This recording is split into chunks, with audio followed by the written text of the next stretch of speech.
My name is Anna Jeffery. This is for my summer physics 30/30 class. For my final project, I will be speaking about stars, why they matter, how they're made, and what makes them cool. So why do stars matter? Stars matter because they are the building blocks of our society. Without the stars, we wouldn't even have our planets, because our planets are the remaining stardust of a collapsed star.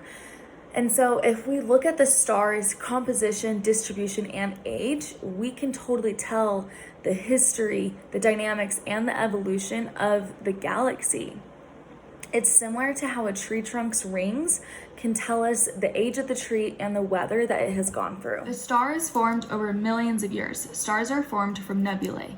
Nebulae are hydrogen-based dust clouds. They're normally stable and very cold, but sometimes gravity or a supernova or a galactic collision can disrupt the cloud's state, and it can cause the nebulae to start to collapse under its own weight.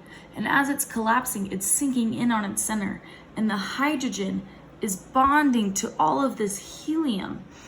And so as this nebula is starting to grow in weight, as these molecules bond together, then it is starting to, the gravitational force on it is going to bring in all these more and more particles, similar to how a sinking ship is just going to take down everything with it.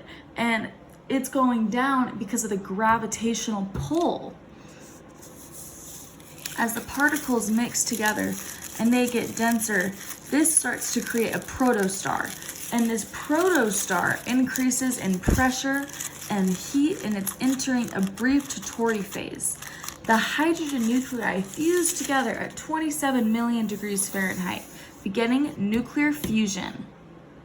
This produces helium, tons of energy, radiates X-rays and light. This is called the main sequence. The stars we see in the sky today are in the main sequence phase of life. The forces in and around the star are all equal, and this phase usually lasts the longest.